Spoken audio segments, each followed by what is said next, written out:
پھر ہم نے ابراہیم علیہ السلام کو اسحاق اور یعقوب جیسی اولاد دی اور ہر ایک کو راہ راست دکھائی، وہی راہ راست جو اس سے پہلے نوح کو دکھائی گئی تھی، اور اسی کی نسل سے ہم نے داؤد، سلیمان، ایوب، یوسف، موسیٰ اور ہارون علیہ السلام کو ہدایت بخشی۔ اس طرح ہم نیکوکاروں کو ان کی نیکی کا بدلہ دیتے ہیں۔ اسی کے اولاد سے زکریا، یحییٰ، عیسیٰ اور الیاس کو راہیاب کیا، اور ہر ایک ان میں صالح تھا۔ اسی کے خاندان سے اسماعیل، یسوع اور یونس اور لوط علیہ السلام کو دکھایا۔ ان میں سے ہر ایک کو ہم نے تمام دنیا والوں پر فضیلت عطا کی، نیز ان کے آباء و اجداد اور ان کی اولاد اور ان کے بھائی بندوں میں سے بہتوں کو ہم نے نوازا، انہیں اپنی خدمت کے لیے چن لیا اور سیدھے راستے کی طرف ان کی رہنمائی کی۔ یہ اللہ کی ہدایت ہے جس کے ساتھ وہ اپنے بندوں میں سے جس کو چاہتا رہنمائی کرتا ہے۔ لیکن اگر کہیں ان لوگوں سے شرک کیا ہوتا تو ان سب کا کیا کرایا غارت ہو جاتا۔ یہ وہ لوگ تھے جن کو ہم نے کتاب اور حکم اور نبوت عطا کی تھی۔ اب اگر یہ لوگ اس کو ماننے سے انکار کرتے ہیں تو پرواہ نہیں، ہم نے کچھ اور لوگوں کو یہ نعمت سونپ دی ہے، ہم نے جو اس سے منکر نہیں ہے۔ اے محمد صلی اللہ علیہ وسلم، وہی لوگ اللہ کی طرف سے ہدایت یافتہ تھے، انہی کے راستے پر تم چلو اور کہہ دو کہ میں اس تبلیغ اور ہدایت کے کام پر تم سے کسی اجر کا طالب نہیں ہوں۔ یہ تو ایک عام نصیحت ہے تمام دنیا والوں کے لیے۔ آگے اللہ تعالیٰ فرماتے ہیں، ان لوگوں نے، آیت نمبر 91 پر ہیں ہم لوگ اس وقت، ان لوگوں نے اللہ کا بہت غلط اندازہ لگایا جب کہا کہ اللہ نے کسی بشر پر کچھ نازل نہیں کیا ہے۔ ان سے پوچھو پھر وہ کتاب جسے موسیٰ لائے تھے، جو تمام انسانوں کے لیے روشنی اور ہدایت تھی، تم جسے تم پارا پارا کر کے رکھتے ہو، کچھ دکھاتے ہو اور بہت کچھ چھپا جاتے ہو، اور جس کے ذریعے سے تم کو وہ علم دیا گیا جو نہ تمہیں حاصل تھا اور نہ تمہارے باپ دادا کو، آخر اس کا نازل کرنے والا کون تھا؟ بس اتنا کہہ دو کہ اللہ، پھر انہیں اپنی دلیل بازیوں سے کھیلنے کے لیے چھوڑ دو۔ اسی کتاب کی طرح یہ ایک کتاب ہے جسے ہم نے نازل کیا ہے، بڑی خیر و برکت والی ہے، اس چیز کی تصدیق کرتی ہے جو اس سے پہلے آئی تھی، اور اس لیے نازل کی گئی ہے کہ اس کے ذریعے سے تم بستیوں کے اس مرکز یعنی مکہ اور اس کے اطراف میں رہنے والوں کو خبردار کر دو۔ جو لوگ آخرت کو مانتے ہیں وہ اس کتاب پر ایمان لاتے ہیں، اور ان کا حال یہ ہے کہ اپنی نمازوں کی پابندی کرتے ہیں۔ اور اس شخص سے بڑا ظالم اور کون ہوگا جو اللہ پر جھوٹا بہتان گڑھے، یا یہ کہے کہ مجھ پر وحی آئی ہے، درا حال ہے کہ اس پر کوئی وحی نازل نہ کی گئی ہو، یا جو اللہ کی نازل کردہ چیز کے مقابلے میں کہے کہ میں بھی ایسی چیز نازل کر کے دکھا دوں گا۔ کاش تم ظالموں کو اس حالت میں دیکھ سکو جب کہ وہ سکرات موت میں ڈبکیاں کھا رہے ہوتے ہیں، اور فرشتے ہاتھ بڑھا بڑھا کر کہہ رہے ہوتے ہیں کہ لاؤ، نکالو اپنی جان، آج تمہیں ان باتوں کی پاداش میں یعنی ان کے سزا میں ذلت کا عذاب دیا جائے گا جو تم اللہ پر تہمت رکھ کر ناحق بکا کرتے تھے اور اس کی آیات کے مقابلے میں سرکشی دکھاتے تھے۔ اور اللہ فرمائے گا، لو اب تم ویسے ہی تنہا ہمارے سامنے حاضر ہو گئے جیسا ہم نے تمہیں پہلی مرتبہ اکیلا پیدا کیا تھا۔ جو کچھ ہم نے تمہیں دنیا میں دیا تھا وہ سب تم پیچھے چھوڑ آئے ہو، اور اب ہم تمہارے ساتھ تمہارے ان سفارشیوں کو بھی نہیں دیکھتے جن کے متعلق تم سمجھتے تھے کہ تمہارے کام بنانے میں ان کا بھی کچھ حصہ ہے۔ تمہارے آپس کے سب رابطے ٹوٹ گئے اور وہ سب تم سے گم ہو گئے جن کا تم زوم رکھتے تھے۔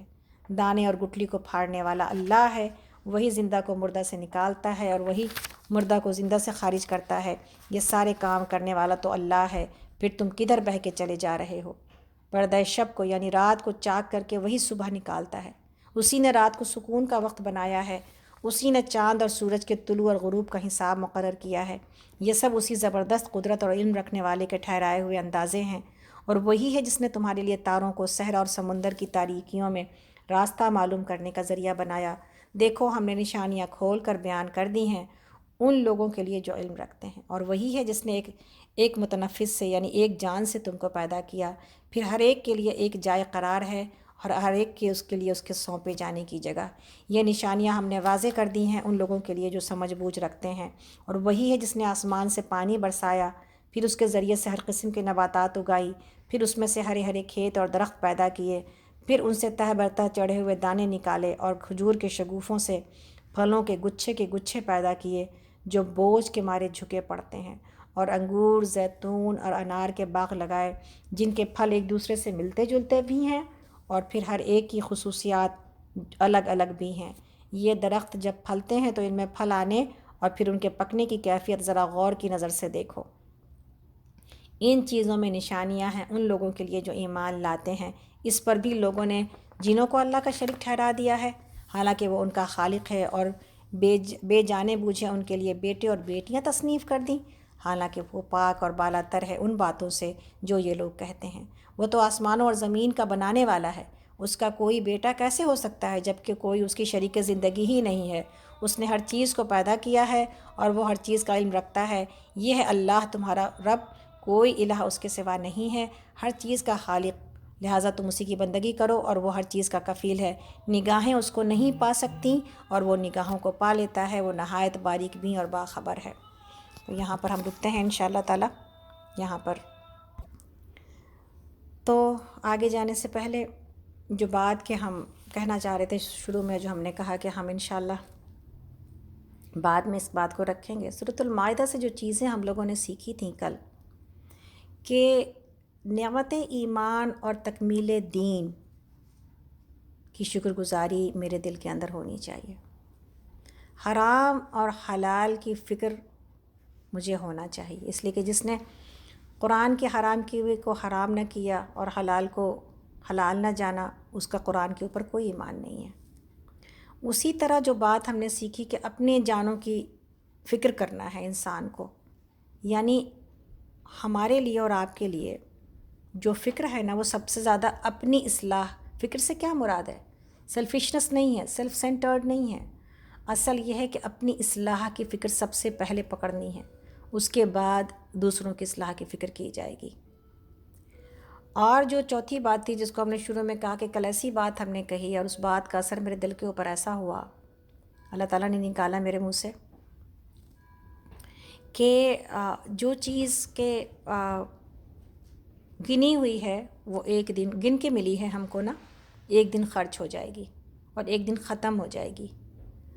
تو سانس ہماری گنی ہوئی ہے، تو ہم کل سے اپنی سانسوں کو دیکھ رہے تھے اور آج بھی صبح میں یہی بات یاد آ رہی تھی کہ اپنی سانسوں کو حفاظت سے خرچ کرنا ہے ہم کو۔ تو کیا مطلب ہے اس کا؟ اگر گنی ہوئی تو کیا ہم روک لیں گے اپنی سانسوں کو؟ نہیں، بلکہ سانسوں کو غنیمت جانتے ہوئے نیکی کرنی ہے، ہر سانس کے ساتھ، ہر سانس کے ساتھ۔ یہ ہے میرا چیلنج اور یہ ہے آپ کے لیے چیلنج۔ اور ہر دن غنیمت ہے، دوبارہ ملا ہے، یہ ہم نے ابھی آج بھی دیکھا اپنے آج کے چیزوں میں کہ ہم کس چیز کو سمجھیں گے، ہم مرنے کے لیے کس طرح تیار ہیں، اور ہم اب موت کو یاد ہی نہیں کر رہے لیکن ہم روزانہ مر رہے ہیں، اور ہر دن میری روح میری نیند کے وقت میں نکال لی جاتی ہے۔ تو کیا ہم اس بات کے لیے تیار ہیں کہ اگر ہم سوئے اور ہم نہ اٹھے، ہم اس کے لیے تیار ہیں؟ کیا ساری چیزیں میرے کندھے کے اوپر کسی کا بوجھ موجود ہے یا نہیں ہے؟ کیا ہم نے تیاری کر رکھی ہے؟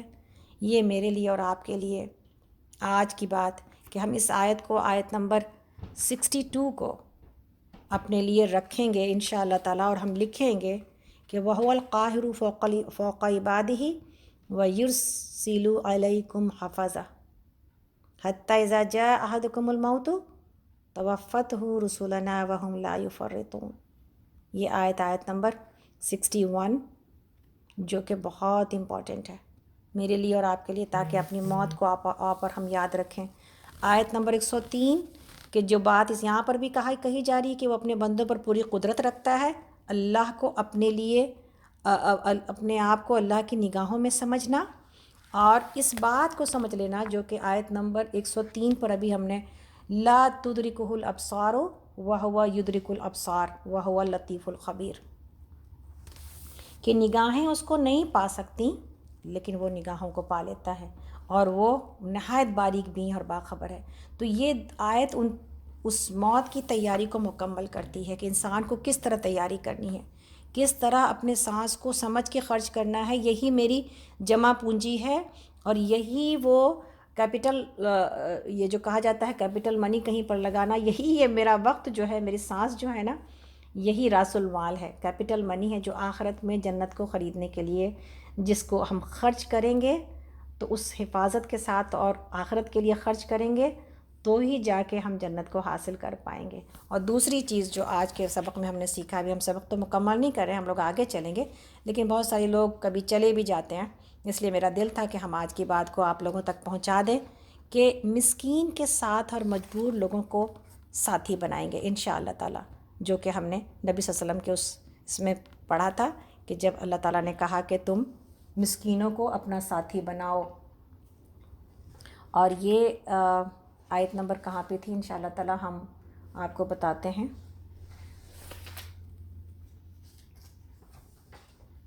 یہ آیت نمبر تھی ہمارے لیے آیت نمبر 84 ہے، 54 ہے میرے خیال میں، ہے نا، 54 ہے. تو یہ اللہ رب العالمین کو یہ پسند ہے کہ جو 52 ہے، 52 کہ ان کو اپنے سے دور نہ کیا جائے. جو یہاں پر تو یہ ہے کہ جو اللہ کے بندے تھے نیک لوگ اس وقت، لیکن ویسے بھی مسکینوں کے ساتھ کے اعتبار سے ہم لوگ یہ بات جانتے ہیں کہ اللہ رب العالمین کو یہ سب سے زیادہ پسند ہے. تو انشاءاللہ تعالی ہمیں امید ہے کہ آپ سب لوگ اپنے لیے یہ ہوم ورک رکھیں گے کہ ہمیں یہ کرنا ہے انشاءاللہ، ہے نا. تو آگے چلتے ہیں ہم لوگ آگے، جو کہ ضرورت ہے اس بات کی کہ ہم تھوڑا سا آگے چل کے اپنے سبق کو تھوڑا سا مکمل بھی کریں گے. اور آپ سب لوگ جو کہ نئے شریک ہوئے ہیں ان کو یہ بتانا تھا کہ یہاں پر تو ہم لوگ پڑھ رہے ہیں، لیکن آپ لوگوں کو انشاءاللہ تعالی اپنی جگہ پر، یہ ہم لوگ اب 7ویں پارے میں ہیں، آج انشاءاللہ 8ویں میں بھی داخل ہوں گے، تو ہمیں ان تمام کی قرأت اور تلاوت خود کرنی ہے. یہ یہاں پر ہم صرف ترجمہ اور تفسیر پڑھتے ہیں، باقی یہ تلاوت وہ آپ کے ذمے ہے، یہ میرے ذمے ہے. عربی کی تلاوت جو کہ ضروری ہے دور قرآن کے ساتھ. ہمیں امید ہے کہ آپ ساتھ ساتھ چل رہے ہوں گے. اللہ تعالیٰ فرماتے ہیں، ہم لوگ اس وقت آیت نمبر 104 پر ہیں، سورۃ الانعام. دیکھو تمہارے پاس تمہارے رب کی طرف سے بصیرت کی روشنیاں آ گئی ہیں. اب جو بینائی سے کام لے گا اپنا ہی بھلا کرے گا، اور جو اندھا بنے گا خود نقصان اٹھائے گا. میں تم پر کوئی پاسبان نہیں ہوں. تو گویا کہ یہ مکی صورتوں میں اپنے آپ کو خاص طور پر اللہ نے جیسی جیسی نصیحتیں کی ہیں نا، ویسی تمام نصیحتوں کو اپنے لیے ضرور سمجھنا چاہیے تاکہ ہم اس نصیحت سے فائدہ اٹھا پائیں. اس طرح ہم اپنی آیات کو بار بار مختلف طریقوں سے بیان کرتے ہیں. آیت نمبر 105 پر ہیں ہم لوگ اس وقت سورۃ الانعام، اور اس لیے کرتے ہیں کہ یہ لوگ کہیں تم کسی سے پڑھ آئے ہو، اور جو لوگ علم رکھتے ہیں ان پر ہم حقیقت کو روشن کر دیں. اے محمد صلی اللہ علیہ وسلم، اس وحی کی پیروی کیے جاؤ جو تم پر تمہارے رب کی طرف سے نازل ہوئی ہے، کیونکہ اس ایک رب کے سوا کوئی الہ نہیں ہے. اور ان مشرکین کے پیچھے نہ پڑو، اگر اللہ کی مشیت ہوتی تو وہ خود ایسا بندوبست کر سکتا تھا کہ یہ لوگ شرک نہ کرتے. تم کو ہم نے ان پر پاسبان مقرر نہیں کیا ہے، اور نہ تم ان پر حوالہ دار ہو. اور اے ایمان لانے والو، یہ لوگ اللہ کے سوا جن کو پکارتے ہیں انہیں گالیاں نہ دو، کہیں ایسا نہ ہو کہ یہ شرک سے آگے بڑھ کر جہالت کی بنا پر اللہ کو گالیاں دینے لگیں. ہم نے تو اسی طرح ہر گروہ کے لیے اس کے عمل کو خوشنما بنا دیا ہے، پھر انہیں اپنے رب ہی کی طرف پلٹ کر جانا ہے. اس وقت وہ انہیں بتا دے گا کہ وہ کیا کرتے رہے ہیں. ہمیں یہ ہدایت دی جا رہی ہے کہ دوسروں کے دین کے بارے میں، حالانکہ وہ شرک ہی ہے، لیکن جن کو عقیدت کے ساتھ وہ پکارتے ہیں انہیں برا بھلا کہنے کی ہمیں اجازت نہیں دی گئی، اس لیے کہ اگر ہم ان کے رب کو برا بھلا کہیں گے تو پھر وہ ہمارے رب کو بھی برا بھلا کہیں گے. نبی صلی اللہ علیہ وسلم نے کہا کہ بہت ہی برا ہے وہ جو اپنے والدین کو گالیاں دیتا ہے. صحابہ نے کہا یا رسول اللہ، کوئی اپنے والدین کو بھی گالیاں دیتا ہے؟ آپ نے کہا ہاں، جب لوگ دوسروں کے والدین کو برا بھلا کہتے ہیں تو پھر وہ ان کے والدین کو برا بھلا کہتے ہیں. تو اس طرح وہ وجہ بن جاتے ہیں اپنے والدین کو گالیاں دلوانے کے. آگے اللہ تعالیٰ فرماتے ہیں، یہ لوگ کڑی کڑی قسمیں کھا کر کہتے ہیں کہ اگر کوئی نشانی ہمارے سامنے آ جائے تو ہم اس پر ایمان لے آئیں گے. اے محمد صلی اللہ علیہ وسلم، ان سے کہیے کہ نشانیاں تو اللہ کے پاس ہیں، اور تمہیں کیسے سمجھایا جائے کہ اگر نشانیاں آ بھی جائیں تو یہ ایمان لانے والے نہیں. ہم اسی طرح ان کے دلوں اور نگاہوں کو پھیر رہے ہیں جس طرح یہ پہلی مرتبہ اس پر ایمان نہیں لائے تھے. ہم انہیں ان کی سرکشی ہی میں بھٹکنے کے لیے چھوڑ دیتے ہیں. اگر ہم فرشتے بھی ان پر نازل کر دیتے اور مردے ان سے باتیں کرتے اور دنیا بھر کی چیزوں کو ہم ان کی آنکھوں کے سامنے جمع کر دیتے، تب بھی یہ ایمان لانے والے نہ تھے، الا یہ کہ اللہ کی مشیت یہی ہو کہ وہ ایمان لائیں. مگر اکثر لوگ نادانی کی باتیں کرتے ہیں، اور ہم نے تو اسی طرح ہمیشہ شیطان اور انسان اور شیاطین جنوں کو بھی ہر نبی کا دشمن بنایا ہے، جو ایک دوسرے پر خوش آئند باتیں دھوکے اور فریب کے طور پر القاء کرتے رہتے ہیں. اگر تمہارے رب کی مشیت یہ ہوتی کہ وہ ایسا نہ کریں تو وہ کبھی نہ کرتے. بس تم انہیں ان کے حال پر چھوڑ دو کہ اپنی یہ افطرا پردازیاں کرتے رہیں. یہ سب کچھ انہیں اس لیے کرنے دے رہے ہیں کہ جو لوگ آخرت پر ایمان نہیں رکھتے ان کے دل اس خوشنما دھوکے کی طرف مائل ہوں اور وہ اس سے راضی ہو جائیں اور ان برائیوں کا اکتساب، یعنی برائیوں کا عمل کریں جس کا اکتساب وہ کرنا چاہتے ہیں، یعنی وہ اسی طرح برائیاں کریں جس طرح وہ کرنا چاہتے ہیں. پھر جب حال یہ ہے تو کیا میں اللہ کے سوا کوئی اور فیصلہ کرنے والا تلاش کروں؟ حالانکہ اس نے پوری تفصیل کے ساتھ تمہاری طرف کتاب نازل کر دی ہے، اور جن لوگوں کو ہم نے تم سے پہلے کتاب دی تھی وہ جانتے ہیں کہ یہ کتاب تمہارے رب ہی کی طرف سے حق کے ساتھ نازل ہوئی ہے، لہٰذا تم شک کرنے والوں میں شامل نہ ہو۔ تمہارے رب کی بات سچی اور انصاف کے اعتبار سے کامل ہے، کوئی اس کے فرامین کو تبدیل کرنے والا نہیں ہے، وہ سب کچھ سنتا اور جانتا ہے۔ اور اے محمد صلی اللہ علیہ وسلم، ان لوگوں کی اکثریت کے کہنے پر چلو جو زمین میں بستے ہیں، تو وہ تمہیں اللہ کے راستے سے بھٹکا دیں گے، وہ تو محض گمان پر چلتے اور قیاس آرائیاں کرتے ہیں، اصل میں تمہارا رب زیادہ بہتر جانتا ہے کہ کون اس کے راستے سے ہٹا ہوا ہے اور کون سیدھے راہ پر ہے۔ پھر اگر تم اللہ کی آیات پر ایمان رکھتے ہو تو جس جانور پر اللہ کا نام لیا گیا ہو اس کا گوشت کھاؤ۔ آخر کیا وجہ ہے کہ تم وہ چیز نہ کھاؤ جس پر اللہ کا نام لیا گیا ہو، حالانکہ جن چیزوں کا استعمال حالت اضطرار کے سوا دوسری تمام حالتوں میں اللہ نے حرام کر دیا ہے، ان کی تفصیل وہ تمہیں بتا چکا ہے۔ بکثرت لوگوں کا حال یہ ہے کہ علم کے بغیر محض اپنی خواہشات کے بنا پر گمراہ کن باتیں اور گمراہی کی باتیں کرتے ہیں۔ ان حد سے گزرنے والوں کو تمہارا رب خوب جانتا ہے۔ تم کھلے گناہوں سے بھی بچو اور چھپے گناہوں سے بھی، اور جو لوگ گناہ کا عمل کر رہے ہیں اور گناہ کر رہے ہیں وہ اپنی اس کمائی کا بدلہ پا کر رہیں گے۔ اور جس جانور کو اللہ کا نام لے کر ذبح نہ کیا گیا ہو اس کا گوشت نہ کھاؤ، ایسا کرنا فسق ہے۔ شیاطین اپنے ساتھیوں کے دلوں میں شکوک اور اعتراضات القاء کرتے ہیں، یعنی ڈالتے ہیں تاکہ وہ تم سے جھگڑا کریں، لیکن اگر تم نے ان کی اطاعت قبول کر لی تو یقیناً تم مشرک ہو۔ تو گویا یہاں پر ہمیں اور آپ کو یہ بتایا جا رہا ہے کہ اللہ رب العالمین کا نام لے کے جس پر ذبح کیا گیا ہو یہ تو ہم کو پتہ ہے، لیکن ہم کو یہ بھی معلوم ہونا چاہیے۔ بعض اوقات بعض لوگ کہتے ہیں کہ اگر کسی دوسرے کا نام نہیں لیا گیا تو پھر کیا ضروری ہے کہ پھر وہ ہم کھا سکتے ہیں یا نہیں کھا سکتے؟ جیسا کہ آج پتہ ہے کہ اہل کتاب اللہ کا نام نہیں لیتے ان کے کھانوں کے اوپر اور ان کے ذبیحہ کے اوپر، تو ان کا ذبیحہ ہمارے لیے حلال نہیں ہوگا، اس لیے کہ شرط کیا لگائی گئی کہ اللہ کا نام ضروری ہے، اگر کسی کا بھی نام نہ لیا گیا ہو تبھی بھی نہیں کھایا جا سکتا۔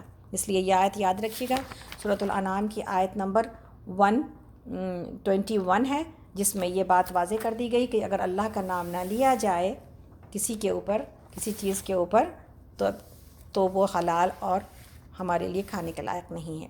آگے اللہ تعالیٰ فرماتے ہیں، عام طور پر بچوں کو بہت کنفیوژن رہتا ہے تو ضرور ان کو بتانا چاہیے اس آیت کو کھول کر کے کہ اسی طرح ہے جس طرح کے ہمیں پہلے سے بھی پتہ ہے، اور اب قرآن پڑھنے کے بعد بھی یہ بات مزید واضح ہوتی جاتی ہے کہ ہمارے لیے کیا صحیح ہے اور کیا غلط۔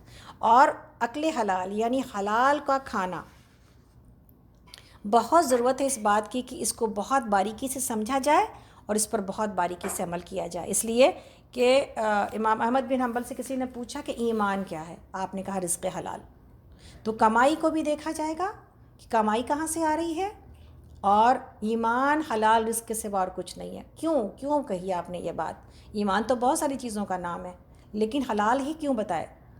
اس لیے کہی آپ نے یہ بات کہ رزق حلال نہ ہو تو انسان جنت میں نہیں جا سکے گا، چاہے تو اس نے حرام کھایا، پاکیزہ اور حلال آمدنی ہے مگر کھا حرام رہا ہے، یا کہ پاکیزہ اور حلال کھانا ہے مگر کما حرام رہا ہو، تو پھر اس صورت میں انسان جنت میں نہیں جا سکے گا۔ تو جنت میں آپ لاکھ عمل کر لیں، اگر حرام ہے، حدیث موجود ہے نبی صلی اللہ علیہ وسلم کی جس کا مفہوم ہے کہ ایک آدمی جو کہ دور دراز کا سفر کر کے خانہ کعبہ میں آتا ہے، اللہ کے جو ہے وہ غلاف کو پکڑ کر خانہ کعبہ کو پکار رہا ہے اور اپنے ہاتھوں کو اوپر اٹھا کے کہ یا رب یا رب، تو اللہ کو اس کے اوپر اتنا پیار ہے کہ وہ اس کے بال جو ہے وہ جسم گرد آلود ہے اور بال گرد آلود ہیں، اتنا لمبا سفر کر کے اللہ کے دربار میں حاضر ہوا ہے، مگر اللہ کیا کرے، کیسے اس کی دعا کو سنے، جبکہ اس نے جو اس نے کھانا کھایا ہے وہ حرام کا ہے، اس نے جو لباس پہن رکھا ہے وہ حرام کا ہے، تو اللہ پھر اس کی دعا نہیں قبول کرتا۔ اللہ اکبر، اللہ سے دعا مانگتے ہیں کہ اللہ تعالیٰ ہمیں رزق حلال عطا کرے، اپنے بچوں کے لیے بھی یہ دعائیں مانگیں اور کھانے میں بھی اپنی اس کی توجہ رکھیں اور اپنے بچوں کو بھی سمجھائیں۔ ایسی جگہوں پر جہاں پر حرام اور حلال ملا جلا ہے وہاں پر بعض اوقات بچے اس کی جو ہے نا وہ انٹینسٹی کو اور اس کی قباحت کو نہیں جانتے کہ اگر ہم نے بسم اللہ کر کے کہتے ہیں کہ بسم اللہ کر کے کھا لیں گے اگر کچھ حرام ہے تو، یا اگر نہیں پتہ ہے کہ کیا حلال ہے اور کیا حرام، تو کیا بسم اللہ کر کے کھانے سے وہ چیز حلال ہو جاتی ہے؟ ایسا نہیں ہوتا کہ بسم اللہ کر کے کوئی چیز کھا لی جائے تو وہ حلال ہے۔ تو اس بات کو سب سے زیادہ جس چیز کو ہمیں بتانے کی ضرورت تھی، عربوں کے ایمان کے اعتبار سے ہم لوگ جانتے ہیں کہ ماشاءاللہ ان کا ایمان اور اللہ کے اوپر بھروسہ بہت زیادہ ہے، لیکن وہ لوگ جب آئے تو انہوں نے لوگ ہم لوگ سب ان کی طرف دیکھتے ہیں، انہوں نے مساجد بنائی، انہوں نے بہت سارے کام کیے، لیکن بہت ساری ایسی چیزوں میں بہت غلطیاں پائی جاتی ہیں جو کہ ان کی وجہ سے دوسرے لوگوں کے اندر بھی در آئیں، اور وہ ہے کھانے کے پینے کے معاملے میں بد احتیاطیاں۔ آگے چلتے ہیں ہم لوگ اس وقت آیت نمبر 122 پر ہیں، سورۃ الانعام پارہ نمبر 8۔ کیا وہ شخص جو پہلے مردہ تھا پھر ہم نے اسے زندگی بخشی اور اس کو وہ روشنی عطا کی جس کے اجالے میں وہ لوگوں کے درمیان زندگی کی راہ طے کرتا ہے، اس شخص کی طرح ہو سکتا ہے جو تاریکیوں میں پڑا ہوا ہو اور کسی طرح اس سے نکلتا نہ ہو؟ کافروں کے لیے تو اسی طرح کے اعمال خوشنما بنا دیے گئے ہیں، اور اسی طرح ہم نے ہر بستی میں اس کے بڑے بڑے مجرموں کو لگا دیا ہے کہ وہاں اپنے مکر و فریب کا جال پھیلائیں۔ دراصل وہ اپنے مکر و فریب کے جال میں آپ پھنستے ہیں مگر انہیں اس کا شعور نہیں ہے۔ اور اللہ رب العالمین نے یہاں پر جیسے نبی صلی اللہ علیہ وسلم کو مثال پیش کی ہے کہ پہلے اندھیرا تھا لیکن بعثت کے ساتھ آپ کو اجالا مل گیا، روشنی مل گئی، اور جس کسی کو بھی ہدایت ملی ہے وہ بہرحال اس جاہل انسان کی طرح نہیں ہو سکتا۔ یہ آیت تو عام ہے، جنرل ہے، لیکن اس میں خاص اللہ کے نبی صلی اللہ علیہ وسلم کی طرف بھی، اپنے رسول کی طرف بھی اشارہ ہے کہ تم اس کو اپنی راہ کی طرف لانا چاہتے ہو لیکن اب وہ تمہاری جیسا نہیں ہو سکے گا۔ مسند احمد کی بہت اپنے نبی صلی اللہ علیہ وسلم کی حیثیت کو پہچاننے کے لیے یہ حدیث ضرور سنیں، اور وہ کیا ہے؟ مسند احمد کی حدیث ہے کہ نبی صلی اللہ علیہ وسلم فرماتے ہیں کہ اللہ تعالیٰ نے اولاد ابراہیم سے اسماعیل علیہ السلام کو پسند فرمایا، اور اولاد اسماعیل سے بنو کنانہ کو پسند فرمایا، اور بنو کنانہ سے قریش کو، اور قریش میں سے بنو ہاشم کو، اور بنو ہاشم میں سے مجھے۔ فرمان ہے کہ یکے بعد دیگرے قرنوں میں سے میں سب سے بہتر زمانے میں پیغمبر بنایا گیا۔ ایک مرتبہ جب کہ آپ کو لوگوں کی بعض کہی ہوئی باتیں پہنچی تو آپ ممبر پر تشریف لائے اور لوگوں سے پوچھا میں کون ہوں؟ انہوں نے کہا آپ اللہ کے رسول ہیں۔ فرمایا میں محمد بن عبداللہ بن عبد المطلب ہوں۔ اللہ تعالیٰ نے اپنی تمام مخلوق میں مجھے بہتر بنایا ہے۔ مخلوق کو جب 2 حصوں میں تقسیم کیا تو مجھے ان دونوں میں سے جو بہتر حصہ تھا اس میں کیا۔ پھر قبیلوں کی تقسیم کے وقت مجھے سب سے بہتر قبیلے میں کیا۔ پھر جب گھرداریوں میں تقسیم کیا تو مجھے سب سے اچھے گھرانے میں بنایا۔ بس میں گھرانے کے اعتبار سے اور ذات کے اعتبار سے تم سب سے بہتر ہوں۔ اور حضرت جبرائیل علیہ السلام نے ایک مرتبہ آپ سے فرمایا کہ میں نے مشرق اور مغرب ٹٹول لیا لیکن آپ سے زیادہ افضل کسی کو نہیں پایا۔ سبحان اللہ۔ مسند احمد میں ہے کہ اللہ تعالیٰ نے اپنے بندوں کے دلوں کو دیکھا اور سب سے بہتر دل محمد صلی اللہ علیہ وسلم کا پایا۔ پھر مخلوق کے دلوں پر نگاہ ڈالی تو سب سے بہتر دل والے اصحاب رسول پائے۔ بس نبی صلی اللہ علیہ وسلم کو اپنا خاص چیدہ رسول بنایا اور اصحاب کو آپ کا وزیر بنایا جو آپ کے دین کے دشمنوں کے دشمن ہیں۔ بس یہ مسلمان اللہ اکبر جس چیز کو بہتر سمجھیں وہ اللہ وحدہ لا شریک کے نزدیک بھی بہتر ہے، اور جسے یہ برا سمجھیں وہ اللہ کے نزدیک بھی بری ہے۔ ایک باہر کے شخص نے حضرت عبداللہ بن عباس رضی اللہ عنہ کو مسجد کے دروازے سے آتا ہوا دیکھ کر مرعوب ہو کر لوگوں سے پوچھا یہ کون بزرگ ہیں؟ لوگوں نے کہا یہ رسول اللہ صلی اللہ علیہ وسلم کے چچا کے لڑکے حضرت عبداللہ بن عباس رضی اللہ عنہ ہیں۔ تو ان کے منہ سے بے ساختہ یہ آیت نکلی کہ نبوت کی جگہ تو اللہ ہی بخوبی جانتے ہیں۔ سبحان اللہ۔ تو یہ سارے کے سارے مکرم لوگ اور لوگ تھے، یہ ایسے دل والے لوگ تھے جن کو اللہ نے چنا۔ آگے اللہ تعالیٰ فرماتے ہیں کہ جب ان کے سامنے کوئی آیت آتی ہے، ہم لوگ اس وقت آیت نمبر 24 پر ہیں، تو وہ کہتے ہیں ہم نہ مانیں گے جب تک کہ وہ چیز خود ہم کو نہ دی جائے جو اللہ کے رسولوں کو دی گئی ہے۔ اللہ زیادہ بہتر جانتا ہے کہ اپنی پیغمبری کا کام کس سے لے اور کس طرح لے۔ قریب ہے وہ وقت جب یہ مجرم اپنی مکاریوں کی پاداش میں اللہ کے ہاں ذلت اور سخت عذاب سے دوچار ہوں گے۔ بس حقیقت یہ ہے کہ جسے اللہ ہدایت بخشنے کا ارادہ کرتا ہے اس کا سینہ اسلام کے لیے کھول دیتا ہے، اور جسے گمراہی میں ڈالنے کا ارادہ کرتا ہے اس کے سینے کو تنگ کر دیتا ہے، یعنی بھینج دیتا ہے، بند کر دیتا ہے۔ ایسا بھینجتا ہے کہ اسلام کا تصور کرتے ہی اسے یوں معلوم ہونے لگتا ہے کہ گویا اس کی روح آسمان کی طرف پرواز کر رہی ہے۔ اس طرح اللہ حق سے فرار اور نفرت کی ناپاکی ان لوگوں پر مسلط کر دیتا ہے جو ایمان نہیں لاتے، حالانکہ یہ راستہ تمہارے رب کا سیدھا راستہ ہے اور اس کے نشانات ان لوگوں کے لیے واضح کر دیے گئے ہیں جو نصیحت قبول کرتے ہیں۔ ان کے لیے ان کے رب کے پاس سلامتی کا گھر ہے اور وہ ان کا سرپرست ہے اس صحیح طرز عمل کی وجہ سے جو انہوں نے اختیار کیا ہے۔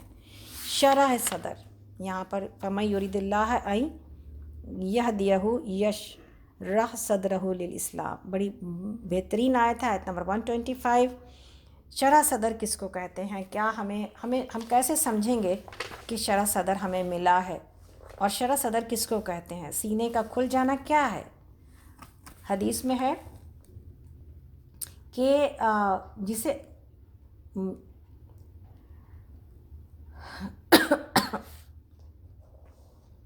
ابن عباس فرماتے ہیں ان کا دل ایمان اور توحید کی طرف کشادہ ہو جاتا ہے، یعنی اس کا معنی کیا ہے اس آیت کا؟ کہ اللہ کا ارادہ جسے ہدایت کرنے کا ہوتا ہے اس پر نیکی کے راستے آسان کھول دیتا ہے اور انہیں اپنا نور عطا فرماتا ہے، اور اللہ ان کے دلوں میں ایمان کی محبت پیدا کر دیتا ہے۔ اور تو یہ کیا ایسے ہی ہو جاتا ہے بغیر کسی ارادے کے، اور اللہ جس کے اوپر مہربانی کر دے اس کے اوپر ایسا ہو جاتا ہے، اور جس کو نہ کرے اس کے اوپر نہیں ہوتا ہے۔ یہ سب کچھ انسان کے اپنے اس قلب سلیم کی وجہ سے ہوتا ہے، اس کوشش اور جد و جہد کی وجہ سے ہوتا ہے کہ جب انسان یہ ثابت کر دیتا ہے کہ وہ اسے لائق ہے۔ نبی صلی اللہ علیہ وسلم سے سوال ہوا کہ سب سے زیادہ عقلمند کون سا مومن ہے؟ فرمایا سب سے زیادہ موت کو یاد رکھنے والا اور سب سے زیادہ موت کے بعد کی زندگی کے لیے تیاریاں کرنے والا۔ نبی صلی اللہ علیہ وسلم سے اس آیت کے بارے میں سوال ہوا تو فرمایا کہ اس کے دل میں ایک نور ڈال دیا جاتا ہے جس سے اس کا سینہ کھل جاتا ہے۔ لوگوں سے نے اس کی نشانی دریافت کی تو فرمایا آپ لوگ لکھیے گا اس نشانی کو، تاکہ پیمانہ ہے یہ میرے لیے اور آپ کے لیے۔ تو کیا فرمایا آپ نے؟ جنت کی طرف جھکنا اور اس کے جانب رغبت کامل رکھنا، جنت کا عمال کرنے لگ جاتا ہے، یہ ہے اس کے لیے سینے کا کھلنا۔ اور کیا دوسری نشانی کیا ہے؟ دنیا کا فریب سے بھاگنا، دنیا اب اس کو مزید اٹریکٹیو نہیں لگتی، جن چیزوں میں اٹریکشن لوگ پا رہے ہوتے ہیں اور حاصل کر رہے ہوتے ہیں اسے وہ چیزیں اٹریکٹ نہیں کرتی۔ دنیا کے فریب سے بھاگنا اور الگ ہونا، اور تیسری چیز ہے موت کے آنے سے پہلے موت کی تیاریاں کرنا۔ تو یہ ایسا ہے کہ یہ وہ چیزیں ہیں کہ جس سے کہ انسان کو پتہ چلے کہ اس کے لیے نشانیاں۔ اور دلوں کا بھینچنا کیا ہے؟ حضرت عمر فاروق رضی اللہ عنہ فرماتے ہیں کہ حرج کے بارے میں دریافت فرمایا تو اس نے کہا یہ ایک درخت ہوتا ہے جس کے پاس نہ تو چرواہے جاتے ہیں نہ جانور نہ وحشی۔ آپ نے فرمایا سچ ہے، ایسا ہی منافق کا دل ہوتا ہے کہ اس میں کوئی بھلائی جگہ پاتی ہی نہیں۔ ابن عباس رضی اللہ عنہ کا قول ہے کہ اسلام کے باوجود آسان اور کشادہ ہونے کے، کہ اسلام باوجود اس لیے کہ آسان ہے اور کشادہ ہے اسے سخت اور تنگ معلوم ہوتا ہے، یعنی اس کو مشکل معلوم ہوتی ہے، اس کو بہت امپاسبل لگتا ہے اسلام کے اوپر چلنا۔ یہ دل کی تنگی کی وجہ ہوتی ہے، اس کے اپنے جو ہے نا وہ ایمان اور ارادے کی کمزوری ہوتی ہے جس کی وجہ سے وہ اسلام کو مشکل پاتا ہے۔ ورنہ تو اسلام کے اندر آسانی، الدین و یسرن، حدیث موجود ہے کہ دین تو آسانی ہے، لیکن اس کے لیے آسان ہو جاتا ہے جو اس کے اوپر چلنا چاہتا ہے، اس کے لیے مشکل ہو جاتا ہے جو اس سے بھاگنا چاہتا ہے۔ تو آگے چلتے ہیں ہم لوگ۔ اس وقت آیت نمبر 125 کو نشان لگائیے گا اور اپنے لیے یہ نشانی پکڑیے گا کہ میرے دل میں کیا یہ نشانیاں موجود ہیں شرح صدر کی۔ آگے اللہ تعالیٰ فرماتے ہیں، ہم لوگ اس وقت آیت نمبر 127 پر ہیں۔ جس روز اللہ ان سب لوگوں کو گھیر کر جمع کرے گا، جس روز وہ جنوں سے خطاب کر کے فرمائے گا کہ اے گروہ جن، تم نے تو نوع انسانی کے اوپر یعنی انسانوں کے اوپر خوب ہاتھ صاف کیا۔ انسانوں میں سے جو ان کے رفیق تھے وہ عرض کریں گے پروردگار، ہم میں سے ہر ایک نے دوسرے کو خوب استعمال کیا ہے، اب ہم اس وقت پر آ پہنچے ہیں جو تو نے ہمارے لیے مقرر کر دیا تھا۔ اللہ فرمائے گا اچھا اب آگ تمہارا ٹھکانہ ہے، اس میں تم ہمیشہ رہو گے، اس سے بچیں گے صرف وہی جنہیں اللہ بچانا چاہے گا، بے شک تمہارا رب دانا اور علیم ہے۔ دیکھو اس طرح ہم آخرت میں ظالموں کو ایک دوسرے کا ساتھی بنائیں گے، اور اس کمائی کی وجہ سے جو وہ دنیا میں ایک دوسرے کے ساتھ مل کر کرتے تھے۔ اس موقع پر اللہ تعالیٰ ان سے یہ بھی پوچھے گا، اے گروہ جن و انس، کیا تمہارے پاس خود تم ہی میں سے وہ پیغمبر نہیں آئے تھے جو تم کو میری آیات سناتے اور اس دن کے انجام سے ڈراتے تھے؟ وہ کہیں گے ہاں، ہم نے اپنے خلاف خود ہی گواہی دیتے ہیں۔ آج دنیا کی زندگی نے ان لوگوں کو دھوکے میں ڈال رکھا ہے، مگر اس وقت وہ خود اپنے خلاف گواہی دیں گے کہ وہ کافر تھے۔ یہ شہادت ان سے اس لیے لی جائے گی کہ یہ ثابت ہو جائے کہ تمہارا رب بستیوں کو ظلم کے ساتھ تباہ کرنے والا نہ تھا، جبکہ ان کے باشندے اصل حقیقت سے ناواقف ہوں۔ یعنی اللہ نے بنی نوع انسان کے اوپر اتنی رحمت کی ہے کہ ان کو متنبع کرنے کے لیے اور ان کو وارن کرنے کے لیے ہمیشہ اپنے پاس سے رسولوں کو بھیجتا رہا ہے۔ اور یہاں پر اس کے باوجود دنیا میں شیطانوں نے کیسی دنیا کو چکمے میں ڈال رکھا ہے، اور آپ دنیا پر اور ہم دنیا پر نظر کرتے ہیں تو اللہ اکبر، افسوس معلوم ہوتا ہے کہ کیسے انسان یہ بھولے بیٹھا ہے اور اس کو نہیں پتہ بیچاروں کو کہ وہ ان اعمال کی وجہ سے کہاں جا رہے ہیں، اگر وہ اپنے رب کو نہیں پہچانتے۔ اور بندہ مومن اپنے لیے کتنا شکر ادا کرے کہ الحمدللہ کہ اللہ نے ایمان سے نواز دیا، جس کی وجہ سے ہم جنت کے امیدوار ہیں، اور ہمیں صحیح اور غلط کا پتہ چل گیا ہے، اور ہمیں پرپس آف لائف اور مقصد حیات پتہ چل چکا ہے کہ ہم اللہ کی عبادت کرنے کے لیے ہی پیدا کیے گئے ہیں انشاءاللہ۔ آگے چلتے ہیں، ہم لوگ آیت نمبر 132 پر ہیں۔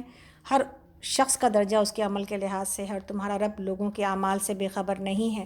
تمہارا رب بے نیاز ہے اور مہربانی اس کا شیوا ہے۔ اگر وہ چاہے تو تم لوگوں کو لے جائے اور تمہاری جگہ دوسرے جن لوگوں کو چاہے اس سے لے آئے، جس طرح اس نے تمہیں کچھ اور لوگوں کی نسل سے اٹھایا ہے۔ تم سے جس چیز کا وعدہ کیا جا رہا وہ یقیناً آنے والی ہے، اور تم اللہ کو مجبور اور عاجز کر دینے کی طاقت نہیں رکھتے۔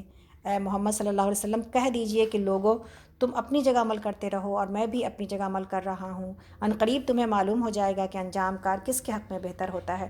بہرحال یہ حقیقت ہے کہ ظالم کبھی فلاح نہیں پا سکتے۔ ان لوگوں نے اللہ کے لیے خود اسی کے پیدا کی ہوئی کھیتیوں اور مویشیوں میں سے ایک حصہ مقرر کیا، اور کہتے ہیں کہ یہ اللہ کے لیے ہے، اور اپنے آپ کے بارے میں کہتے ہیں یہ ہمارے ٹھہرائے ہوئے شریکوں کے لیے۔ پھر جو حصہ ان کے ٹھہرائے ہوئے شریکوں کے لیے وہ تو اللہ کو نہیں پہنچتا، مگر جو اللہ کے لیے وہ ان کے شریکوں کو پہنچ جاتا ہے۔ کیسے برے فیصلے کرتے ہیں یہ لوگ۔ یعنی مشرکین مکہ اپنے فصلوں میں سے اللہ کے لیے اور اپنے شریکوں کے لیے، اپنے بتوں کے لیے الگ الگ حصہ ٹھہرایا کرتے تھے۔ کبھی جب فصل کم ہو جاتی تو کیا کرتے، اللہ کے حصے میں سے اپنے بتوں کو تو کم نہ کرتے مگر اللہ کا حصہ کم کر دیتے۔ اور یہی بات اللہ نے فرمائی تھی پہلے بھی سورہ بقرہ میں بھی، کہ وہ لوگ جو اپنے شریکوں کو اور ان بتوں کو اللہ سے زیادہ محبت کرتے ہیں، اللہ سے بھی زیادہ، حالانکہ والذین آمنوا اشد حبا للہ، وہ لوگ جو ایمان والے ہیں وہ تو اللہ ہی سے سب سے زیادہ محبت رکھتے ہیں۔ آگے اللہ تعالیٰ فرماتے ہیں، ہم لوگ آیت نمبر 137 پر ہے، سورۃ الانعام اور پارہ نمبر 8۔ انشاءاللہ ہم سورۃ الانعام کو آج مکمل کریں گے، آپ لوگ میرا ساتھ دیجیے گا، اس لیے کہ ہمارے لیے قرآن کو مکمل کرنے کی بھی ذمہ داری ہے۔ تو انشاءاللہ تعالیٰ ہم جہاں پہ کمی ہو رہی ہے پھر ہم تھوڑا سا وقت بڑھا کے انشاءاللہ اس کو پورا کرنے کی کوشش کریں گے۔ اور اسی طرح بہت سے مشرکوں کے لیے ان کے شریکوں نے اپنی اولاد کے قتل کو خوشنما بنا دیا ہے تاکہ ان کو ہلاکت میں مبتلا کریں، ان پر ان کے دین کو مشتبہ یعنی ڈاؤٹ فل بنا دیں۔ اگر اللہ چاہتا تو یہ نہ کرتے، ایسا نہ کرتے، لہٰذا انہیں چھوڑ دو کہ اپنی افطرا پردازیوں میں وہ لگے رہیں۔ کہتے ہیں یہ جانور اور یہ کھیت محفوظ ہیں، انہیں صرف وہی لوگ کھا سکتے ہیں جنہیں ہم کھلانا چاہیں، حالانکہ یہ پابندی ان کی خود ساختہ ہے۔ پھر کچھ جانور ہیں جن پر سواری اور بار برداری یعنی کہ جو بوجھ ڈھونے کا کام ہے وہ حرام کر دی گئی ہے، اور کچھ جانور ہیں جن پر اللہ کا نام نہیں لیتے۔ یہ سب کچھ انہوں نے اللہ پر جھوٹ باندھا ہے، ان قریب اللہ انہیں ان جھوٹی باتوں کا بدلہ دے گا۔ اور کہتے ہیں کہ جو کچھ ان جانوروں کے پیٹوں میں یہ ہمارے مردوں کے لیے مخصوص ہے اور ہماری عورتوں پر حرام ہے، لیکن اگر وہ مردہ ہو تو دونوں اس کے کھانے میں شریک ہو سکتے ہیں۔ یہ باتیں جو انہوں نے گڑھ لی ہیں ان کا بدلہ اللہ انہیں دے کر رہے گا، یقیناً وہ حکیم ہے اور سب باتوں کی اسے خبر ہے۔ یقیناً خسارے میں پڑ گئے وہ لوگ جنہوں نے اپنی اولاد کو جہالت اور نادانی کے بنا پر قتل کیا اور اللہ کے دیے ہوئے رزق کو اللہ پر جھوٹ باندھ کر حرام ٹھہرا لیا۔ یقیناً وہ بھٹک گئے اور ہرگز وہ راہ راست پانے والوں میں سے نہ تھے۔ یہ یہودیوں کی باتیں ہیں کہ جب انہوں نے اللہ کی حلال کی ہوئی چیزوں کو اپنے اوپر حرام کر دیا تھا۔ وہ اللہ ہی ہے جس نے طرح طرح کے باغ اور تاکستان اور نخلستان پیدا کیے، کھیتیاں اگائیں جن سے قسم قسم کے معقولات یعنی کھانے والی چیزیں حاصل ہوتی ہیں، زیتون اور انار کے درخت پیدا کیے جن کے پھل صورت میں مشابہ یعنی ملتے جلتے ہوتے ہیں اور مزے میں مختلف ہوتے ہیں، کھاؤ ان کی پیداوار جبکہ یہ پھلیں، اور اللہ کا حق ادا کرو جب ان کی فصل کاٹو، اور حد سے نہ گزرو کہ اللہ حد سے گزرنے والوں کو پسند نہیں کرتا۔ پھر وہی ہے جس نے مویشیوں میں سے وہ جانور پیدا کیے جن سے سواری اور بار برداری کا کام لیا جاتا ہے یعنی بوجھ اٹھانے کا، اور وہ بھی جو کھانے اور بچھانے کے کام آتے ہیں یعنی ان کی کھالیں جب بچھانے کے لیے کام آتے تھے۔ کھاؤ ان چیزوں میں سے جو اللہ نے تمہیں بخشی ہیں، اور شیطان کی پیروی نہ کرو کہ وہ تمہارا کھلا دشمن ہے۔ یہ 8 نر و مادہ ہیں، 2 بھیڑ کی قسم سے اور 2 بکری کی قسم سے۔ اے محمد صلی اللہ علیہ وسلم ان سے پوچھو کہ اللہ نے ان کے نر حرام کیے ہیں یا مادہ، یا وہ بچے جو بھیڑیوں اور بکریوں کے پیٹوں میں ہے؟ ٹھیک ٹھیک علم کے ساتھ مجھے بتاؤ اگر تم سچے ہو۔ اور اسی طرح 2 اونٹ کی قسم سے ہیں اور 2 گائے کی قسم سے، پوچھو ان کے نر اللہ نے حرام کیے ہیں یا مادہ یعنی میل اور فیمیل دونوں میں ہیں، یا وہ بچے جو اونٹنی اور گائے کے پیٹ میں ہوں؟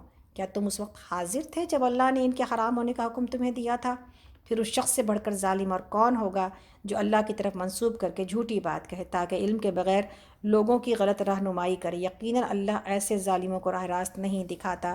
اے محمد صلی اللہ علیہ وسلم ان سے کہیے کہ جو وحی میرے پاس آئی ہے اس میں تو میں کوئی چیز ایسی نہیں پاتا جو کسی کھانے والے پر حرام ہو، الا یہ کہ وہ مردار ہو، یا بہایا ہوا خون ہو، یا سور کا گوشت ہو کہ وہ ناپاک ہے، یا فسق ہو کہ اللہ کے سوا کسی اور کے نام پر ذبح کیا گیا ہو۔ پھر جو شخص مجبوری کی حالت میں کوئی چیز ان میں سے کھا لے، بغیر اس کے کہ وہ نافرمانی کا ارادہ رکھتا ہو اور بغیر اس کے کہ وہ حد ضرورت سے تجاوز کرے، تو یقیناً تمہارا رب درگزر سے کام لینے والا اور رحم فرمانے والا ہے۔ اور جن لوگوں نے یہودیت اختیار کی ان پر ہم نے سب ناخن والے جانور حرام کر دیے تھے، اور گائے اور بکری کی چربی بھی بجز اس کے جو ان کے پیٹھ یا ان کی آنتوں سے لگی ہوئی ہو، ہڈی سے لگی رہ جائے۔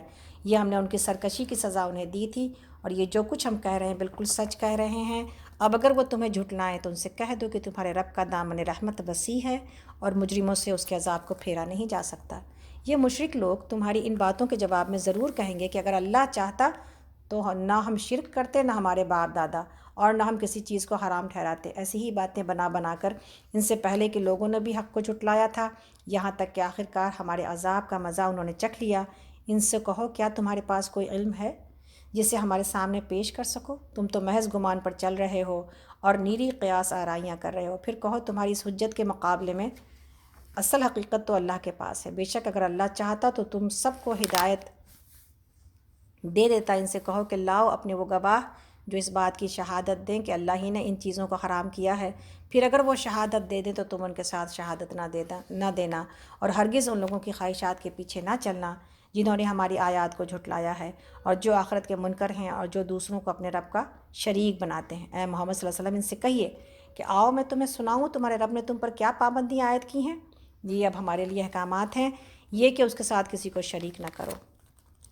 اور یہ آیت نمبر ماشاءاللہ چلتی ہے، آیت نمبر 151 سے 151 سے آگے۔ اور والدین کے ساتھ نیک سلوک کرو اور اپنی اولاد کو مفلسی کے ڈر سے قتل نہ کرو، ہم تمہیں بھی رزق دیتے ہیں اور ان کو بھی دیں گے۔ اور بے شرمی کی باتوں کے قریب بھی نہ جاؤ، خواہ وہ کھلی ہو یا چھپی، اور کسی جان کو جسے اللہ نے محترم ٹھہرایا ہے ہلاک نہ کرو مگر حق کے ساتھ۔ یہ باتیں ہیں جن کی ہدایت اس نے تمہیں دی ہیں، شاید کہ تم سمجھ بوجھ سے کام لو۔ اور یہ کہ یتیم کے مال کے قریب نہ جاؤ مگر ایسے طریقے سے جو بہترین ہو، یہاں تک کہ وہ اپنے سینے رشد کو پہنچ جائیں۔ اور ناپ تول میں پورا انصاف کرو، ہم ہر شخص پر ذمہ داری کا اتنا ہی بار رکھتے ہیں جتنا اس کے امکان میں ہے۔ اور جب بات کہو انصاف کی کہو، خواہ معاملہ اپنے رشتہ دار ہی کا کیوں نہ ہو، اور اللہ کے عہد کو پورا کرو۔ اور ان باتوں کی ہدایت اللہ نے تمہیں کی ہے، شاید کہ تم نصیحت حاصل کرو۔ اور اس کی ہدایت یہ ہے کہ یہی میرا سیدھا راستہ ہے، لہٰذا تم اسی پر چلو اور دوسرے راستوں پر نہ چلو کہ وہ اس کے راستے سے ہٹا کر تمہیں دور لے جائیں گے۔ یہ ہے وہ ہدایت جو تمہارے رب نے تمہیں کی ہے، شاید کہ تم غلط راستے سے بچ جاؤ۔ پھر یہاں پر یہ جتنی بھی ہدایتیں ہیں سب کی تفصیل ہم پہلے پڑھ آئے ہیں دور قرآن میں، اس لیے انشاءاللہ وقت کو بچاتے ہوئے ہم لوگ اس کو اسی طرح لیتے ہوئے چلیں گے، آپ کو یہ تفصیلات معلوم ہیں۔ پھر ہم نے آگے اللہ تعالیٰ فرماتے ہیں، پھر ہم نے موسیٰ علیہ السلام کو کتاب عطا کی تھی جو بھلائی کی روش اختیار کرنے والے انسان پر نعمت کی تکمیل اور ہر ضروری چیز کی تفصیل اور سراسر ہدایت اور رحمت تھی، اور اس لیے بنی اسرائیل کو دی گئی تھی کہ شاید لوگ اپنے رب کی ملاقات پر ایمان لائیں۔ اور اسی طرح یہ کتاب ہم نے نازل کی ہے، ایک برکت والی کتاب، پس تم اس کی پیروی کرو اور تقوی کی روش اختیار کرو، امید ہے کہ تم پر رحم کیا جائے۔ اب تم یہ نہیں کہہ سکتے کہ کتاب تو ہم سے پہلے کے 2 گروہوں کو دی گئی تھی اور ہم کو کچھ خبر نہ تھی کہ وہ کیا پڑھتے پڑھاتے تھے، اور اب تم یہ بہانہ بھی نہیں کر سکتے کہ اگر ہم پر یہ کتاب نازل کی گئی ہوتی تو ہم ان سے زیادہ راست رو اور ہدایت کے راستے پر ثابت ہوتے۔ تمہارے پاس تمہارے رب کی طرف سے ایک دلیل روشن، یعنی اب یہ کتاب آ گئی ہے، ہدایت اور رحمت آ گئی ہے۔ اب اس سے بڑھ کر ظالم کون ہوگا جو اللہ کی آیات کو جھٹلائے اور ان سے منہ موڑے۔ جو لوگ ہماری آیات سے منہ موڑتے ہیں انہیں اس کی روگردانی کی سزا ہم بدترین دیں گے۔ کیا اب لوگ اس کے منتظر ہیں کہ ان کے سامنے فرشتے آ کھڑے ہوں، یا تمہارا رب خود آ جائے، یا تمہارے رب کی بعض سری نشانیاں نمودار ہو جائیں؟ جس روز تمہارے رب کی بعض خاص نشانیاں نمودار ہو جائیں گی، پھر کسی ایسے شخص کو اس کا ایمان کچھ فائدہ نہ دے گا جو پہلے ایمان نہ لایا ہو یا جس نے اپنے ایمان میں کوئی بھلائی نہ کمائی ہو۔ اے محمد صلی اللہ علیہ وسلم ان سے کہہ دیجئے، اچھا تم انتظار کرو، ہم بھی انتظار کرتے ہیں۔ یعنی یہاں پر مشرکین مکہ کو یہ بات کہی گئی کہ تمہارے پاس کتاب اللہ نے اس حجت کے لیے جو ہے وہ آئی ہے تاکہ تم یہ نہ کہو کہ اب یہود اور نصارہ کے اوپر تو کتابیں تھیں، ہمیں تو کوئی کتاب دی نہیں گئی تو ہم کیسے ایمان لاتے بھلا، اب تو نبی بھی موجود ہے اور کتاب بھی موجود ہے۔ آگے اللہ تعالیٰ فرماتے ہیں جن لوگوں نے اپنے دین کو ٹکڑے ٹکڑے کر دیا اور گروپ گروپ بن گئے، یقیناً ان سے تمہارا کچھ واسطہ نہیں، ان کا معاملہ تو اللہ کے سپرد ہے، وہی ان کو بتائے گا کہ انہوں نے کیا کچھ کیا ہے۔ اور جو اللہ کے حضور نیکی لے کر آئے گا اس کے لیے 10 گنا اجر ہے، اور جو بدی لے کر آئے گا اس کو اتنا ہی بدلہ دیا جائے گا جتنا اس نے قصور کیا، ہر کسی پر ظلم نہ کیا جائے گا۔ بڑی خوبصورت آیت ہے یہ، آیت نمبر 160، من جاء بالحسنۃ فلہ عشر امثالها ومن جاء بالسیئۃ فلا یجزی الا مثلها وهم لا یظلمون۔ اور یہ ہم پہلے بھی پڑھ چکے ہیں، لیکن یہاں پر اس بات کو سمجھ لینا کہ اس جو آیت حسنہ اس کو کہا جاتا ہے کہ حدیث میں ہے کہ جو کوئی نیکی کا ارادہ کرے، جو کوئی برائی کا ارادہ کر کے پھر اسے چھوڑ دینے والے کو بھی نیکی ملتی ہے، اور اس سے مراد وہ شخص ہے جو اللہ کے ڈر سے چھوڑ دے۔ چنانچہ یہ دوسری صورت میں چھوڑ دینے کی یہ بھی صورت ہے کہ اسے یاد ہی نہ آئے، بھول بسر جائے تو اسے ثواب نہیں ہے، نہ عذاب ہے۔ لیکن جو اللہ سے ڈر کر نیک نیتی سے اسے ترک نہیں کیا، اور اگر بد نیتی سے اس نے کوشش بھی کی، اسے پوری طرح کرنا بھی چاہا لیکن عاجز ہو گیا، کر نہ سکا اور موقع ہی نہ ملا اور اسباب ہی نہ بنے، تھک کر بیٹھ گیا، تو ایسے شخص کو اس برائی کے کرنے کا کے برابر ہی گناہ ہوتا ہے۔ کہ حدیث میں ہے کہ جب 2 مسلمان تلواریں لے کر ایک دوسرے سے جنگ کریں تو جو مار ڈالے اور جو مار ڈالا جائے دونوں جہنمی ہیں۔ لوگوں نے کہا مار ڈالنے والا تو خیر، لیکن جو مارا گیا وہ جہنم میں کیوں جائے گا؟ آپ نے فرمایا اس لیے کہ وہ بھی دوسرے کو مار ڈالنے کا آرزومند تھا۔ اور نبی صلی اللہ علیہ وسلم نے فرمایا کہ نیکی کے محض ارادے پر نیکی لکھ لی جاتی ہے، اس لیے ہمیں ارادوں سے باز نہیں۔ انما الاعمال بالنیات میں ہم اس بات کو بہت اچھی طرح بخاری کی کلاس میں سمجھا چکے ہیں، کس طرح محض نیت کرنے سے انسان بیش بہا نیکیاں حاصل کر لیتا ہے۔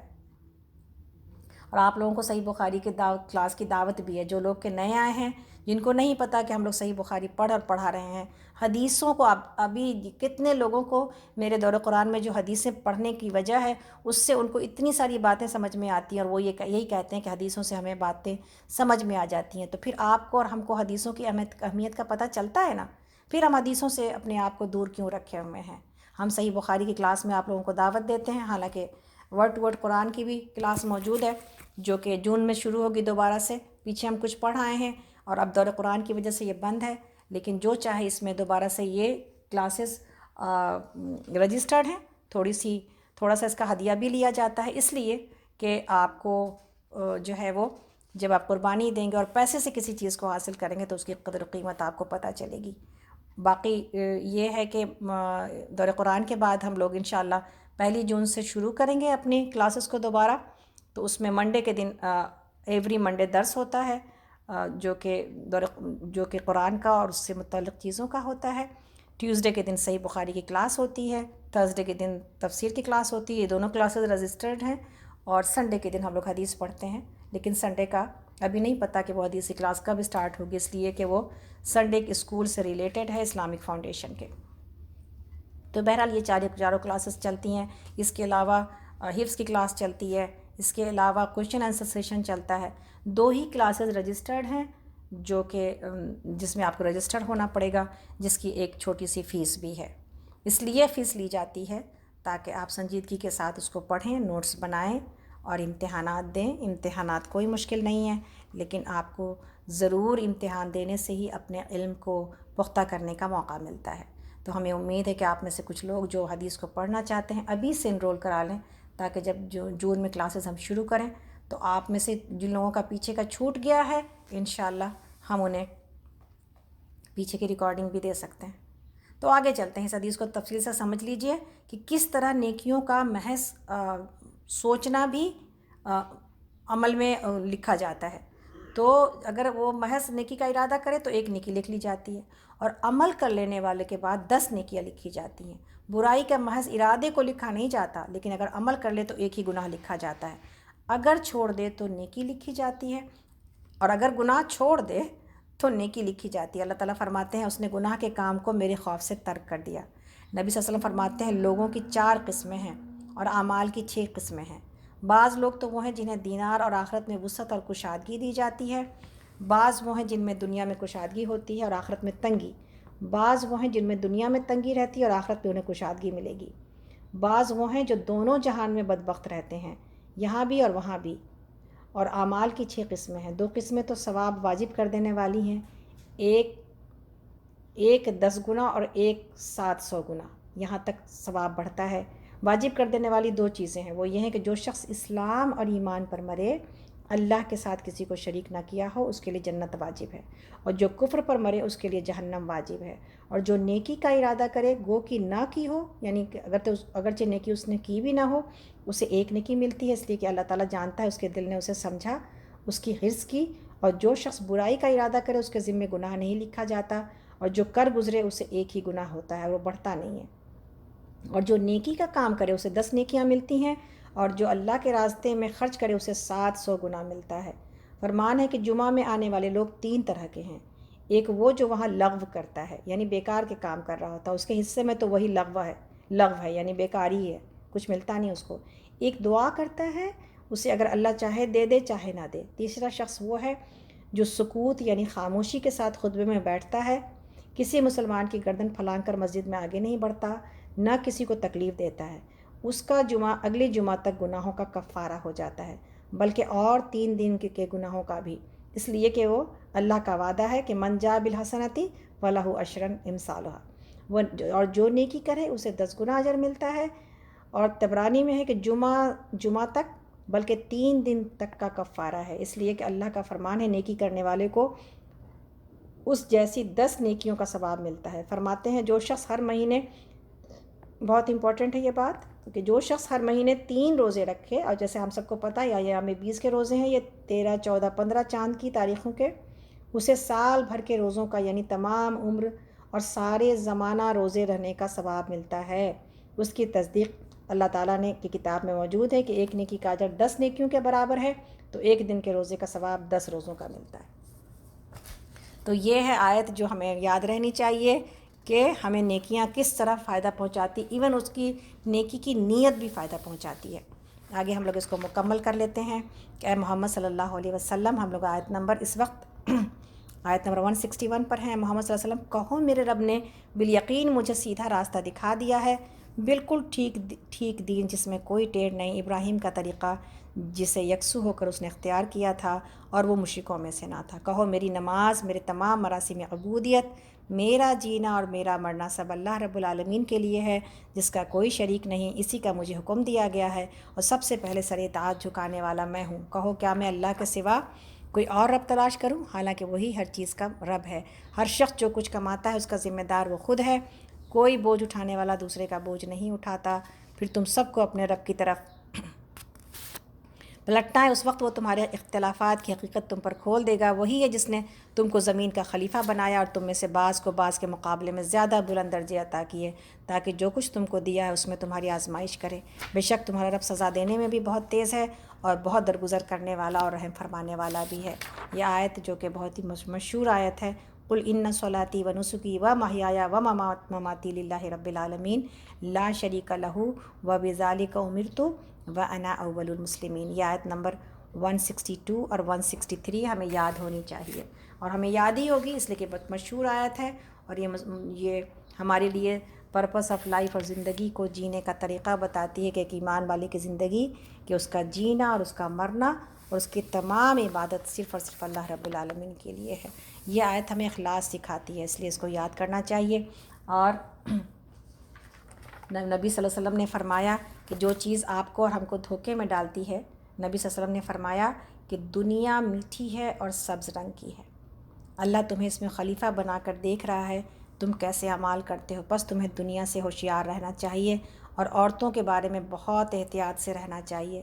بنی اسرائیل کا پہلا فتنہ عورتیں ہی تھیں، تو اللہ رب العالمین نے یہاں پر ہم کو دنیا سے خبردار رہنے کے بارے میں، اپنا مقصد حیات اور اپنے اخلاص کے بارے میں، کہ میرا جینا اور میرا مرنا کس کے لیے ہے، یہ ساری باتیں جو ہم نے پہلے دیکھیں، کہ نیند کس طرح ہمارے لیے موت کو لے کے آتی ہے، میرے دن اور میری سانسیں کس طرح خرچ ہونی چاہیے، کس طرح ہمیں اللہ کے حاضر و ناظر ہونے کا یقین ہونا چاہیے، آیت نمبر 103 میں تو ہم نشان لگاتے ہیں انشاءاللہ تعالیٰ، آیت نمبر 62، آیت نمبر 103، اور اس کے بعد یہ نیکی والی آیت جو کہ آیت نمبر 160 ہے، انشاءاللہ تعالیٰ اللہ رب العالمین سے اس دعا کے ساتھ کہ اللہ تعالیٰ ہم سب سے راضی ہو جائے۔ آج ہم نے آپ کا زیادہ وقت لیا ہے، لیکن ہمیں امید ہے کہ آپ یہ بات سمجھ رہے ہیں کہ ہمیں قرآن کو مکمل بھی کرنا ہے۔ تو جہاں پر سمجھنے سمجھانے کی ضرورت ہے، ہم نے کوشش کی آپ کو تفصیل کے ساتھ سمجھایا جائے، اور اسی تفصیل کی وجہ سے آپ کو یہ دور قرآن پسند آ رہا ہے، لیکن پھر اس میں کبھی نہ کبھی تھوڑا سا وقت ہمیں لگانا بھی پڑے گا تاکہ ہم اس کو مکمل بھی کر سکیں۔ تو ہمیں امید ہے کہ آپ سب اس کو سمجھ رہے ہیں، اور ہمیں امید ہے کہ آپ سب کا ساتھ میرے ساتھ ہے۔ اللہ سے اس دعا کے ساتھ کہ جو کچھ ہے یہ وقت بھی اللہ ہی کا دیا ہوا ہے، اگر اسی کے کلام کو پڑھنے اور اسی کو سمجھنے میں خرچ ہو جائے تو کیا برا ہے۔ انشاءاللہ اس کا انعام ہمیں وہاں اتنا ملے گا کہ ہم اس بات کے اوپر خوش ہو جائیں گے، اور ہم یہ تمنا کریں گے کہ کاش ہم نے کچھ اور وقت لگا لیا ہوتا انشاءاللہ تعالیٰ۔ تو اس دعا کے ساتھ کہ اللہ تعالیٰ ہم سب کے اس پڑھنے اور بیٹھنے کو اور آنے کو قبول کرے، اللہ تعالیٰ ہم سب سے راضی ہو جائے، اللہ تعالیٰ ہم سب کو جو ہے ان لوگوں میں شامل کرے جو کہ اللہ کی رحمتوں میں ہوں گے آخرت کے دن انشاءاللہ، اور جو کہ پل صراط کو بہت آسانی سے طے کر رہے ہوں گے، جو کہ اللہ کے ان پسندیدہ بندوں میں شمار کیے جائیں گے جنہوں نے اپنی زندگی کو اللہ کی مرضی کے مطابق بسر کیا۔ اسی دعا کے ساتھ کہ اللہ تعالیٰ ہم سب کو یہ اسی کے جیسا بنا دے کہ ان صلاتی و نسکی و محیایا و مماتی للہ رب العالمین لا شریک لہ وبذالک امرت وانا اول المسلمین۔ ربنا تقبل منا انک انت السمیع العلیم وتب علینا انک انت التواب الرحیم۔ سبحانک اللہم وبحمدک اشہد ان لا الہ الا انت استغفرک واتوب الیک۔ اللہم صلی علی محمد وعلی آل محمد کما صلیت علی ابراہیم وعلی آل ابراہیم انک حمید مجید۔ ربی اجعلنی مقیم الصلاۃ ومن ذریتی ربنا وتقبل دعا۔ ربنا اغفر لی ولوالدی وللمؤمنین یوم یقوم الحساب۔ اے اللہ ہمیں موت نہ آئے مگر اس حال میں کہ آپ ہم سے راضی ہوں، یا اللہ ہمیں موت نہ آئے کہ آپ ہم سے راضی ہوں، اور یا اللہ ہمیں موت نہ آئے کہ ہماری زبانوں پر کلمہ لا الہ الا اللہ ہو۔ آمین یا رب العالمین۔ سبحان ربک رب العزت عما یصفون وسلام علی المرسلین والحمد للہ رب العالمین۔ السلام علیکم ورحمۃ اللہ وبرکاتہ۔